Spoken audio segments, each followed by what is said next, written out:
Bonsoir à tous. Bienvenue à la 11e édition du Café scientifique organisé par JSTM, le journal scientifique et technique du Mali.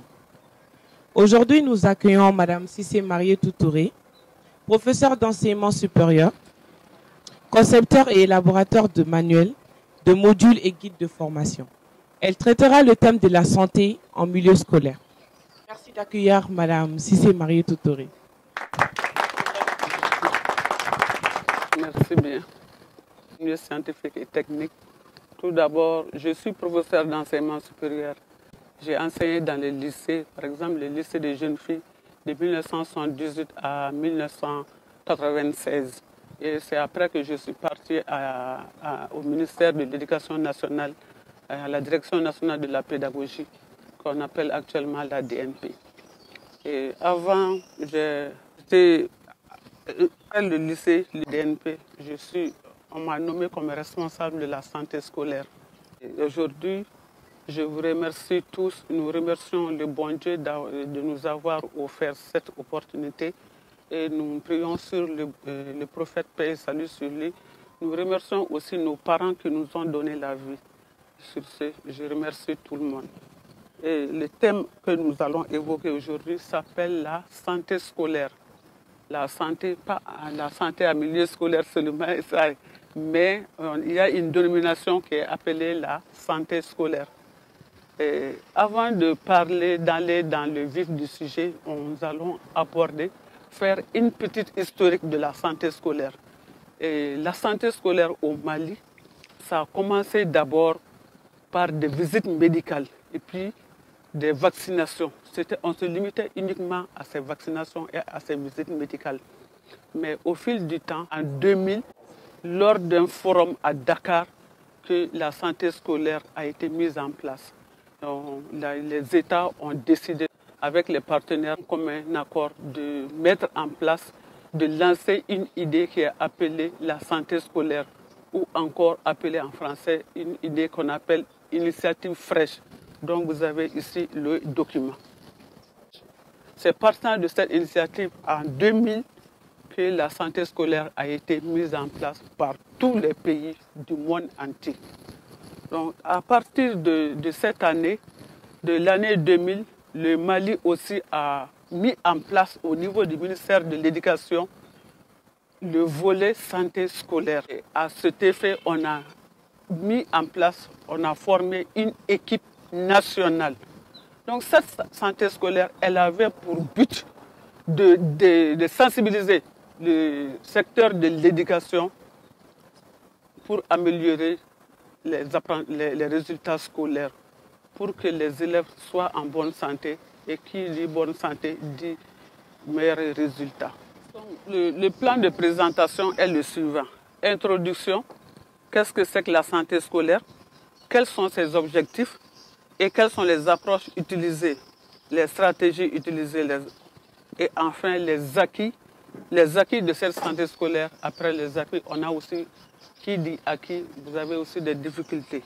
Et enfin, nous avons la conclusion. Qu'est-ce que c'est que la santé scolaire? Il y a beaucoup qui pensent que la santé scolaire, c'est piquer seulement les enfants, leur donner des médicaments. Non, ça ne suffit pas. Il faut leur donner des comportements positifs, leur faire des changements de comportement, puisqu'ils puissent se prendre en charge, éviter les maladies. Et donc la santé scolaire, c'est quoi? Elle est l'ensemble des activités pédagogiques. Donc nous avons des modules au niveau de l'éducation, nous avons élaboré des modules de formation, des guides de formation et puis des manuels qui permettront aux enfants ou bien aux enseignants vraiment d'appréhender la notion de santé scolaire. De prise en charge des élèves pour leur permettre d'adopter des comportements favorables à leur santé et améliorer ainsi la qualité des apprentissages.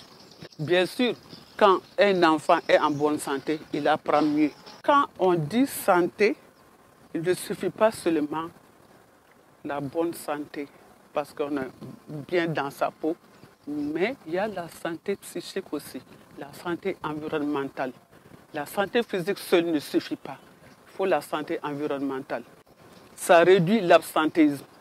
Parce que quand l'enfant est traité, s'il est en bonne santé, il va aller à l'école. Il faut non seulement entretenir, soigner les élèves, il faut aussi assainir le cadre de vie de l'école. C'est au niveau de l'alimentation, voir ce que les élèves mangent. Et comme troisième objectif, diminuer l'incidence des maladies infectieuses sur la population scolaire et dans la communauté. Diminuer aussi les carences en micronutriments au niveau des élèves et des enseignants. Les stratégies que nous utilisons, les stratégies sont multiples. Il faut doter dans ce cas les élèves en médicaments essentiels pour la prévention des maladies tropicales négligées, que l'on appelle communément les MTN. Développer des activités de sensibilisation, de communication. Sensibiliser la population scolaire, les enfants, les enseignants, et la communauté. Et enfin, il faut assurer le suivi et l'évaluation. On a remarqué qu'avec les Facebook, les Twitter, les WhatsApp, les enfants apprennent beaucoup de choses, beaucoup plus que les parents eux-mêmes. Et enfin, comme tout scientifique, nous utilisons aussi la visite de site. Et enfin, nous allons tirer la conclusion.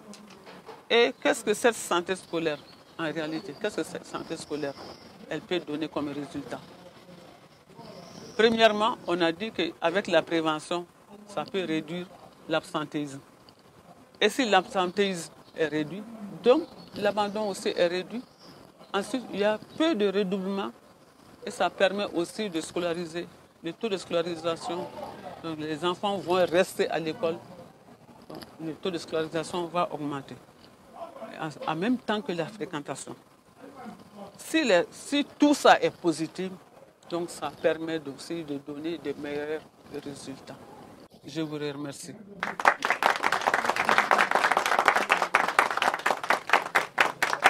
Je n'arrêtais pas de vous poser une question. Est-ce que cette problématique de santé scolaire est toujours d'actualité aujourd'hui? Le programme, c'est les stratégies adoptées pour peut-être les projets. Moi, j'ai pris ma retraite en 2017. Quand je quittais, j'étais responsable de la santé scolaire. Et j'ai participé à pas mal d'ateliers nationaux et internationaux. Combien c'est décourageant. Mais avec tout ça, j'ai mené des luttes, des enquêtes, des déplacements. Mais je n'ai pas eu satisfaction. J'appartais au ministère de l'Éducation nationale parce que ce sont des activités pédagogiques. On ne peut pas aller sur le terrain. On sait que le partenaire privilégié, c'est le ministère de la Santé. Parce qu'on ne peut pas effectuer toutes ces activités sans le ministère de la Santé. Il est notre partenaire privilégié. La question peut aller maintenant vers les docteurs. Parce que je parle d'indicateurs docteurs.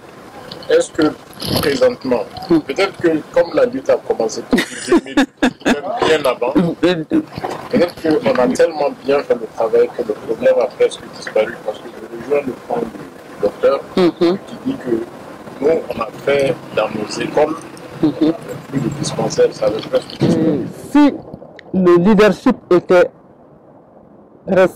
donné à l'éducation, on avait prévu un mécanisme au niveau du Mali, au niveau du pays, c'est-à-dire ce mécanisme allait avoir une direction au niveau du ministère de l'Éducation, piloté par un docteur et qui aura ses démembrements au niveau des régions, juste au niveau local. Au niveau des régions, on peut faire des infirmières au niveau de toutes les écoles. Construire des écoles, c'est même prévu dans le plan d'action. Construire des infirmeries au niveau de toutes les écoles. Doter ces infirmeries d'infirmiers, de médicaments essentiels. Et jusqu'au niveau local, on peut amener des boîtes à pharmacie. Alors, on a trouvé que dans la population générale, à Bamako ici, on voit que le taux d'hépatite B est à 22%, ce qui est un boom, je veux dire, c'est un truc. signal, Voilà, un signal fort. Voilà. Et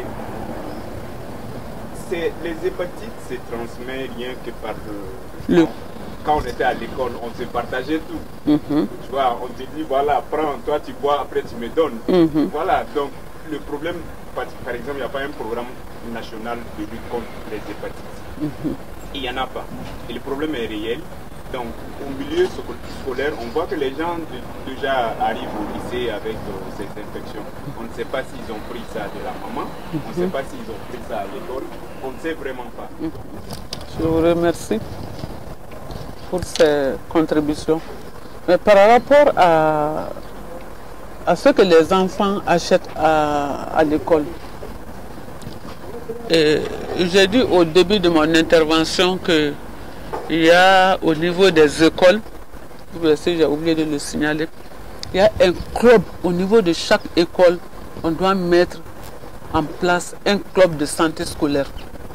Ce club, il est formé d'enseignants, d'élèves qui vont assurer non seulement la propriété de la cour, la propriété des toilettes et puis le contrôle des aliments vendus à l'école.